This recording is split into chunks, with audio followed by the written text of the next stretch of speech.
Assalamualaikum warahmatullahi taala wabarakatuh. Berjumpa kita lagi murid-murid dalam kelas cikgu pada kali ini. Hari ini cikgu akan mengajar kamu, menerangkan kepada kamu tentang tajuk Geografi Tingkatan 4 KSSM yang seterusnya bab 13 iaitu migrasi penduduk. Dan cikgu berikan kredit kepada yang menghasilkan slide ini iaitu Guru Geografi Negeri Pahang. Cikgu dapat slide ini daripada Telegram Geografi. Apa nama grup tu? Okey. Jadi sebelum kita mula, kamu boleh buka buku teks Geografi Tingkatan 4 pada muka surat 172, iaitu sebelum kita mulakan pembelajaran, cikgu nak kamu faham dulu, kamu ingat dan kamu tahu apakah objektif pembelajaran pada tajuk yang kali ini. Okey. Jadi bagi tajuk migrasi penduduk ni ada 5 objektif utama, kamu boleh rujuk pada buku teks, iaitu yang pertama menjelaskan konsep migrasi penduduk. Kamu kena faham apakah yang dimaksudkan dengan migrasi penduduk. Kemudian membezakan migrasi dalaman dengan migrasi antarabangsa. Apa dia migrasi dalaman, apa dia migrasi antarabangsa. Menguraikan faktor-faktor yang mempengaruhi migrasi dalaman dan migrasi antarabangsa. Migrasi yang berlaku sama ada migrasi dalaman ataupun migrasi antarabangsa ada faktor-faktornya. Jadi faktor itulah yang perlu kita tahu dan faham. Menilai kesan migrasi terhadap sesebuah negara. Kita kena tahu apakah kesan sekiranya migrasi ini berlaku. Sama ada migrasi dalaman ataupun migrasi antarabangsa. Dan akhir sekali membahaskan langkah untuk mengurangkan kesan migrasi. So bila kita dah tahu apa kesannya, maka kita nak tahu juga apakah langkah yang boleh kita jalankan untuk mengurangkan kesan migrasi. Itu ialah 5 objektif bagi tajuk migrasi penduduk. So, kita mulakan. Migrasi penduduk. Okey, kita tengok. Apa yang anda faham tentang migrasi? Migrasi ialah perpindahan, datang daripada perkataan Inggeris migrate, migration, berpindah. Perpindahan penduduk dari satu tempat ke tempat yang lain merentasi sempadan kampung, daerah, bandar, negeri dan antarabangsa. Migrasi juga boleh dibahagikan kepada 2 jenis iaitu migrasi dalaman dan migrasi antarabangsa. Ini yang kita namakan sebagai migrasi. Maknanya berpindah daripada sesuatu kawasan ke kawasan yang lain sama ada merentasi daerah, merentasi kampung, merentasi bandar, merentasi negeri ataupun merentasi negara yang kita namakan dia sebagai migrasi antarabangsa. Kalau berpindah rumah sebelah, migrasi tak? Duduk rumah sebelah-sebelah pindah. Adakah migrasi? Ia bukan migrasi. Dalam kawasan yang sama, kita tak namakan dia migrasi lah. Okey. Itu dia migrasinya. Migrasi dalaman dan migrasi antarabangsa. Apa dia migrasi dalaman? Migrasi dalaman ialah perpindahan penduduk dalam sesebuah negara merentasi sempadan kampung, daerah, bandar dan antara negeri. Ini kita namakan migrasi dalaman, iaitu perpindahan yang berlaku di negara yang sama, dalam satu negara. Duduk di Malaysia, negeri Johor, pindah duduk Negeri Sembilan, merentasi negeri, pergi Negeri Sembilan. Maka ini kita namakan dia sebagai migrasi dalaman. Duduk kampung A, pindah pergi kampung B. Perpindahan merentasi kampung, maka ini kita namakan dia sebagai migrasi dalaman. Maknanya dia berpindah masih lagi dalam negara tersebut. Ini kita namakan sebagai migrasi dalaman. Jadi contoh yang diberikan, berpindah dari luar bandar ke bandar, dari Belaga ke Kuching, ini contoh dia bagi. Luar bandar ke luar bandar, bandar ke luar bandar dan bandar ke bandar. Ini ialah 4 jenis migrasi dalaman yang utama yang kita kena tahu. Iaitu migrasi dari luar bandar ke bandar, luar bandar ke luar bandar, bandar ke luar bandar dan juga bandar ke bandar. Jadi untuk migrasi dalaman, ini 4 jenis migrasi dalaman utama yang kita kena tahu. Okey. Seterusnya. Boleh ingat?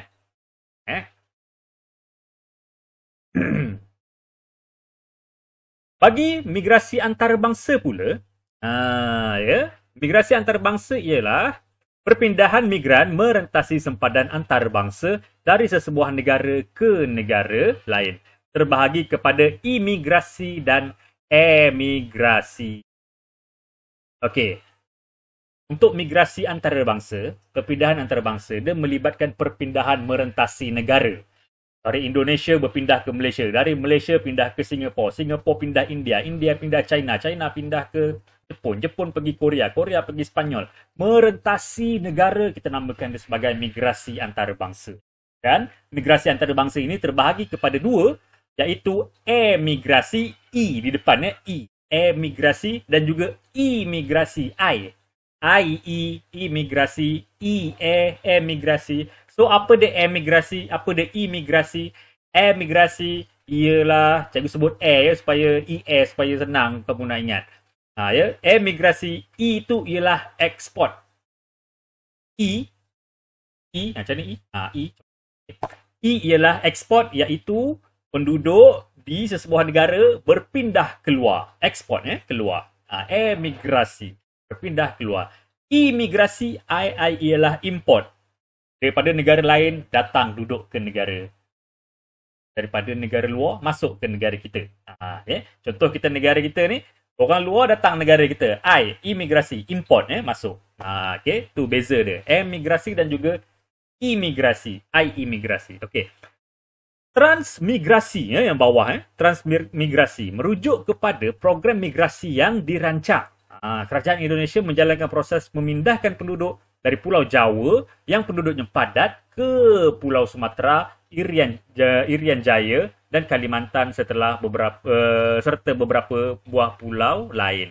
Di transmigrasi merujuk kepada program migrasi yang dirancang memindahkan penduduk. Kita namakan sebagai transmigrasi. Ingat. Okay, next. Faktor yang mempengaruhi migrasi dalaman. Kenapa migrasi dalaman ni berlaku? Perpindahan bandar pergi bandar. Kau dah duduk bandar Shah Alam. Kenapa nak pergi pindah bandar Ipoh? Permigrasi dalaman kampung, luar bandar ke bandar. Dah elok-elok duduk kampung, pindah pergi bandar. Sebab apa? Faktornya.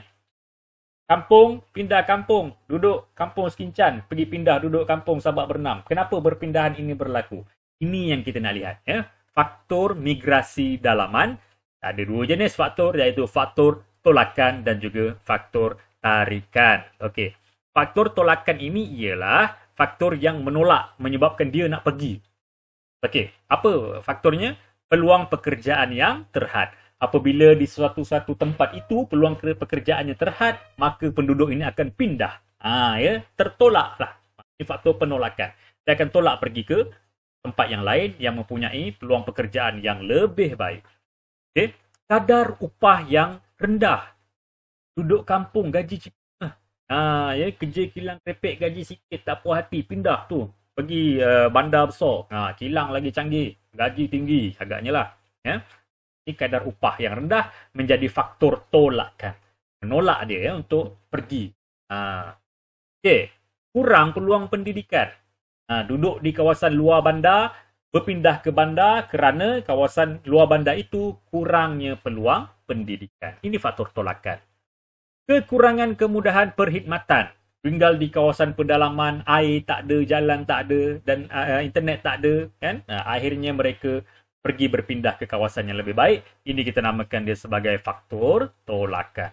Yang kedua ialah faktor tarikan. Tarikan. Kenapa dia datang sini? Ni tarik. Kenapa datang sini?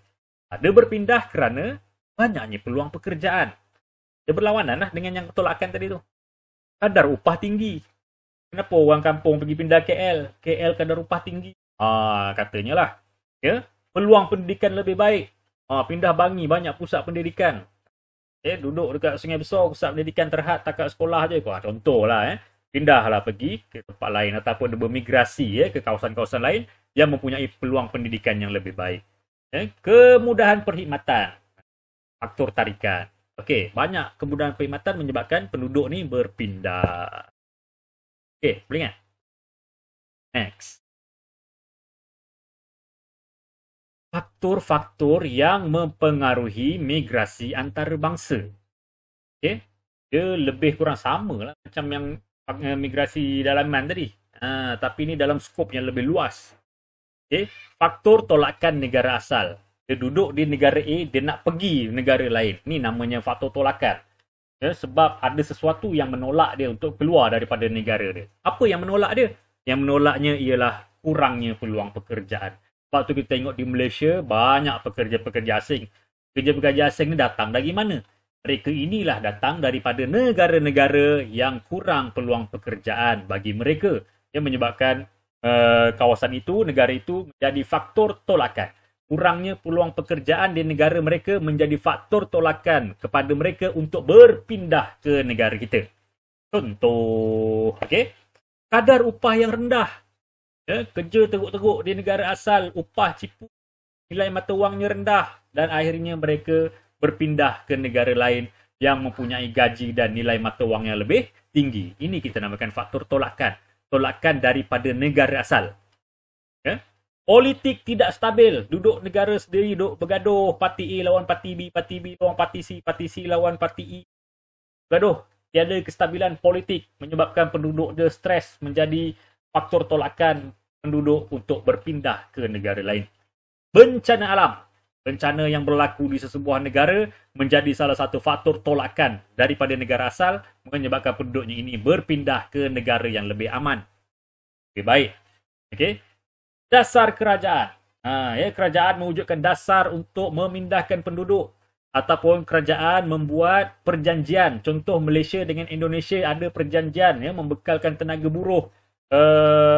Apa tu kita panggil? Pembantu rumah contohnya. Pembantu rumah dari Indonesia dihantar ke Malaysia. Dasar kerajaan yang mewujudkan ataupun kerajaan menggalakkan rakyat dia untuk pergi bekerja di luar negara. Jadi inilah antara contoh faktor tolakan. Boleh tak tambah lagi faktor tolakan lain? Banyak. Faktor peperangan, wabak penyakit. Contoh peperangan di negara Timur Tengah. Banyak penduduk dari negara Timur Tengah yang berpindah pergi masuk ke negara Eropah kerana faktor tolakan peperangan di negara asal mereka. Kita namakan sebagai faktor tolakan negara asal. Okey, clear.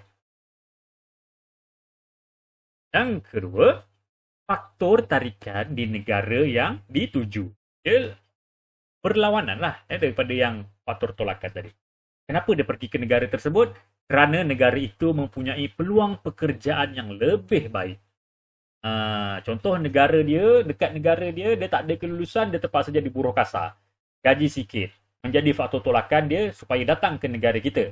Negara kita mempunyai faktor tarikan iaitu gaji yang lebih baik dan juga peluang pekerjaan yang lebih baik. Ini faktor tarikan di negara kita menyebabkan warga asing suka untuk datang ataupun bermigrasi datang ke negara kita. Peluang pendidikan yang luas. Contoh Malaysia, banyak universiti. Kalau kamu masuk universiti, kamu boleh tengok ada pelbagai bangsa daripada luar negara datang untuk belajar di negara kita. Awang hitam, awang putih, bawang besar, bawang Holland. Warga asing warga asing.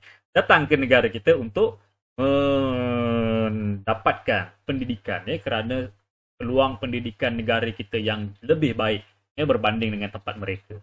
Okey. Kadar upah yang tinggi. Macam kita sebut tadi dalam peluang pekerjaan kan. Poin yang berbeza. Kadar upah tinggi. So, kadar upah tinggi orang minat datang negara kita. Okey. Politik stabil. Kalau politik stabil, maka orang luar pun akan berminat untuk datang ke negara kita. Inilah kita namakan sebagai faktor tarikan. Menarik. Duduk di Malaysia, gaji ciput, pergi kerja kat Singapura. Duit Singapura nilainya besar. Jadi seronok kerja sana, nilai duit dia lebih besar, jadi gaji dia lebih tinggi. Apabila dibawa balik ke Malaysia. Itulah yang kita namakan sebagai faktor tarikan negara yang di. Boleh bezakan apa dia faktor tolakan dan faktor tarikan. Tolakan tu dari negara asal, tarikan tu ke negara dia yang nak dituju, negara yang dia nak pindah tu. Seterusnya. Kesan migrasi dalaman terhadap sesebuah negara. Kesan. Banyak kesan kesan positif dan juga kesan negatif. Kesan positifnya ialah dapat membangunkan bandar baru. Taraf hidup migran meningkat. Meningkatkan pasaran barangan. Sebenarnya banyak lagi kesan positif. Ini kesan positif terhadap ekonomi. Membangunkan bandar baru. Apabila sesuatu kawasan itu, orang daripada tempat lain, ataupun, nah, dia cerita pasal migrasi dalaman ya. Orang daripada luar bandar, berpindah ke suatu kawasan, luar bandar juga, bila kawasan itu semakin ramai penduduk, semakin berkembang maju, maka dia akan mewujudkan bandar baru. Okay. Selain itu, bilangan penduduk yang berpindah semakin ramai menyebabkan pasaran barangan di kawasan tersebut semakin meningkat. Nampak tak? Tapi dia ada kesan negatif.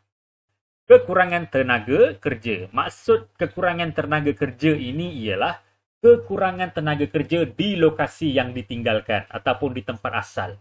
Ya, contoh, penduduk luar bandar yang berhijrah ke bandar akan menyebabkan kawasan luar bandar itu kurang tenaga kerja. Itu maksud dia. Okay. Yang kedua, mewujudkan kawasan terbiar. Ini ialah kawasan terbiar yang wujud apabila penduduknya berpindah. Ya, contoh ada sebuah kampung, kawasan perkampungan, dulu mereka duduk situ dan menjalankan aktiviti ekonomi tradisional seperti pertanian, ya, aktiviti macam lah, tangkap ikan dan sebagainya lah, contoh ni contoh. Dan apabila generasi mereka semakin maju, mereka pindah meninggalkan kawasan tersebut dan akhirnya kawasan itu akan menjadi kawasan terbiar. Contohnya kawasan-kawasan kampung pedalaman, penduduknya pergi berpindah ke luar ke bandar dan kawasan itu akan menjadi kawasan yang terbiar. Ini antara kesan negatif. Okay. Okay. Kesan sosial. Apabila migrasi berlaku, kesan positif, ya, apabila kawasan itu semakin berkembang maju, semakin pesat, penduduknya semakin ramai, maka akan meningkatlah perkembangan infrastruktur, kemudahan infrastruktur. Ya, kerajaan akan berusaha untuk mewujudkan infrastruktur yang baik di kawasan penduduk yang padat. Ya, apabila kita berpindah ramai-ramai ke kawasan A, maka kawasan A itu akan berkembanglah dia punya keadaan infrastruktur. Bekalan air semakin baik, tenaga pengangkutannya, rangkaian internet dan sebagainya. Tapi dia ada kesan negatif. Apa kesan negatifnya? Masalah setinggi. Ya, apabila kawasan itu sudah padat penduduk, ya, dengan kawasan tanah yang terhad, menyebabkan nilai tanah itu menjadi semakin mahal dan penduduk daripada luar yang datang tadi itu tak cukup duit lah nak beli tanah. Ya, maka akhirnya mereka mencari jalan mudah. Apa dia setinggan? Setinggan ni ialah rumah tempatan yang dibina di atas tanah haram. Tanah haram ni maknanya tanah haram lah, bukan tanah yang bukan milik dia. Tanah orang. Dia buat rumah di tanah orang. Kita namakannya masalah setinggan. Masalah setinggan ni wujud akibat nilai hartanah yang terlalu tinggi kerana terlalu ramai penduduk yang berpindah atau tinggal di negara, di kawasan tersebut. Okey. Kesan migrasi antarabangsa terhadap sesebuah negara. Migrasi antarabangsa apabila berlaku, dia akan memberikan kesan positif dan juga kesan. Antara kesan positifnya ialah menyediakan tenaga kerja yang banyak. Contoh seperti Malaysia. Negara kita Malaysia, kilang-kilang terutamanya, tak banyak warga negara yang nak bekerja di kawasan di kilang, dalam sektor perkilangan. Dan ataupun penduduk ni memerlukan ataupun mereka meminta gaji yang tinggi. Jadi kilang ni, salah satu langkah penjimatan yang mereka lakukan ialah mereka mencari tenaga buruh yang lebih murah dan mereka dapatkan khidmat buruh asing. Jadi buruh asing ni, mereka ini yang akan menjadi tenaga kerja. Kesan positif dia. Jadikan tenaga kerja. Taraf hidup imigran meningkat. Jadi mereka datang ke sini. Dekat negara asal mereka susah. So bila datang sini, mata wang yang lebih, peluang pekerjaan yang lebih baik. Maka taraf hidup mereka pun akan meningkat positif. Pemindahan teknologi. Okay. Apabila migrasi berlaku, kita jangan hanya memandang migrasi daripada negara-negara yang susah tu. Jangan fokus pada sudut itu saja. Kerana migrasi ini juga melibatkan perpindahan tenaga kerja mahir. Contoh doktor-doktor, pakar-pakar, profesor dari negara-negara maju yang bermigrasi ke Malaysia Jadi mereka ni akan melakukan pemindahan teknologi, kepakaran mereka, bawa masuk teknologi mereka daripada luar, pindah ke negara kita. Meluaskan pasaran barangan. Warga asing yang datang ke negara kita, mereka akan membeli barang dengan banyak lagi. Jadi pasaran kita tidaklah hanya tertumpu pada penduduk tempatan saja, bahkan memberikan berikan supply, apa panggil, bekalan lah, pasaran kepada warga migrasi, ada orang yang berpindah ke negara. Okey, kesan negatif. Kesan negatifnya ialah pengaliran keluar mata wang. Jadi duit kita ni tadi kita bayar kepada pekerja asing ataupun orang yang dan mereka akan pindahkan wang kita ni keluar negara. Jadi ini akan merugikan kita. Okay. Kos perbelanjaan kerajaan akan meningkat. Meningkat sebab apa? Meningkat untuk menampung warga asing imigrasi yang datang ke negara. Ataupun pelarian perang yang datang berlindung di negara kita. Jadi ini akan menyebabkan kerajaan terpaksa berbelanja, tanggung kos melindungi. Okey.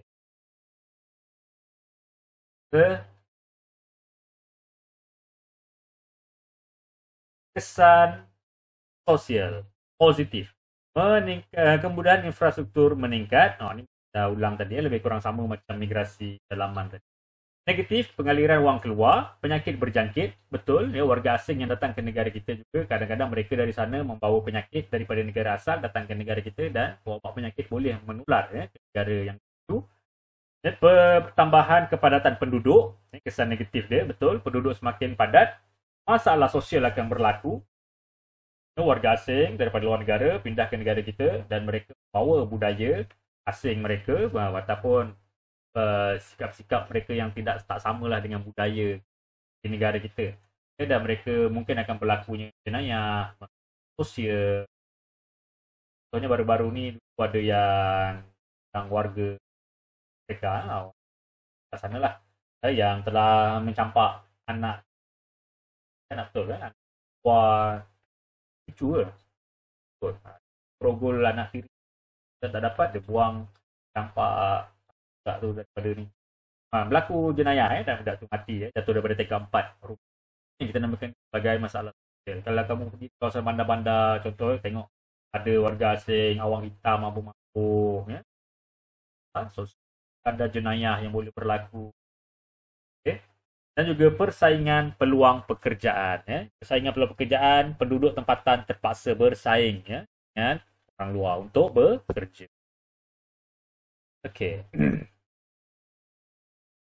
Seterusnya, langkah untuk mengurangkan kesan migrasi di sesebuah negara.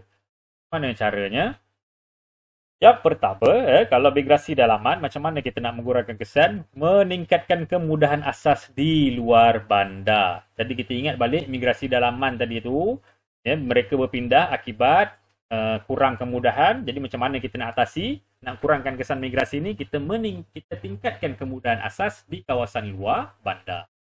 Supaya ini tidak menjadi faktor tolakan kepada mereka untuk memodernkan sektor pertanian. Modernkan. Jadi penduduk di kawasan luar bandar ni mereka tidaklah rasa terbeban dengan kerja dan berhajat untuk berpindah mencari peluang pekerjaan yang lebih baik. Dengan adanya pemodenan sektor pertanian, maka mereka akan ada kecenderungan untuk kekal di kawasan asal mereka. Penyelerakan dan penyebaran industri. Kita kembangkan lagi perindustrian untuk mengurangkan kesan migrasi. Jadi tak adalah migrasi ini tertumpu di kawasan bandar-bandar utama sahaja. Sebabkan kawasan itu akan menjadi padat dengan penduduk. Kita kembangkan perindustrian masuk ke kawasan luar bandar supaya orang luar bandar ini tidak perlu bermigrasi ke luar. Okey. Migrasi antarabangsa. Macam mana cara kita nak mengurangkan kesan migrasi antarabangsa? Yang pertama, menyediakan kemudahan insentif. Yang kedua, menguatkuasakan undang-undang pengambilan pekerja asing. Nak bawa masuk pekerja asing, mesti lengkap dokumen, mesti ada pasport, Kita kena ada penguatkuasaan undang-undang supaya kita dapat mengawal berlakunya kadar jenayah. Supaya kita tak tersilap membawa masuk kerja asing. Okey, mengutamakan pekerja tempatan. Betul. Kita kena berikan keutamaan kepada pekerja tempatan dalam sektor pekerjaan. Supaya mereka tidak bersaing dengan warga asing yang datang ke negara kita. Meningkatkan kemahiran pekerja tempatan. Kena berikan lebih latihan, lebih pendidikan, lebih pendedahan kepada pekerja tempatan. Supaya mereka ni boleh bersaing dengan pekerja-pekerja.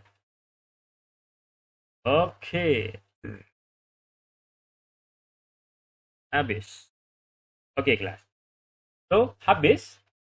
Itu sedikit sebanyak penerangan cikgu bagi tajuk ini.